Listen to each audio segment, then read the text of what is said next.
Hello friends, good morning. ఎలా ఉన్నారు? ఇప్పుడు నేను ఒక చిన్న కథ చెప్తాను. ఆ కథను చివరి వరకు విని మీ అభిప్రాయాన్ని కామెంట్ చేయండి. అనగనగా ఒక స్కూల్. ఆ స్కూల్లో టీచర్ ఒక్కొక్క పిల్లవాడిని లేపి పెద్ద అయినాక ఏమవుతావు ఏమవుతావు ఏమవుతావు అని అడుగుతుంది. స్టూడెంట్స్ కూడా లేచి, మేడం పెద్ద అయినాక నేను డాక్టర్ అవుతా, సైంటిస్ట్ అవుతా, లేకపోతే పైలట్ అవుతా అని ఒక్కొక్కరు ఒక్కొక్క సమాధానం చెప్పుకుంటూ వెళ్తున్నారు.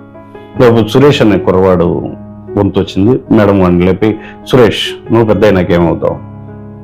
వాళ్ళు వేసి కాసేపు ఆలోచించుకొని, మేడం నేను పెద్ద అయినాక హ్యాపీగా ఉంటా. సురేష్, నీ క్వశ్చన్ సరిగా అర్థమైనట్లేదు. నేను అడిగిన క్వశ్చన్ ఏంటంటే, what do you want to be when you grow up అని మేడం అడిగింది.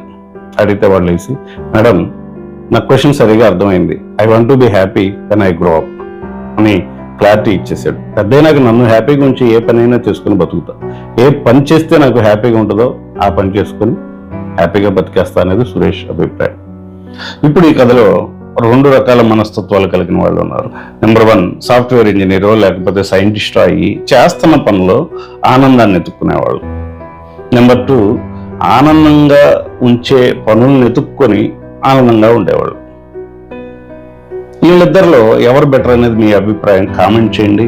మీ జీవిత అనుభవాల నుంచి వీళ్ళిద్దరిలో ఏది రైట్ డెసిషన్ అనేది కామెంట్ చేయండి. నన్ను అడిగితే సురేష్కే నేను ఓటేస్తున్నాను. ఎందుకంటే తను మైండ్ సెట్ చేసుకున్నాడు తను ఆనందంగా ఉండాలి అని, అందుకని ఓటేస్తున్నాను.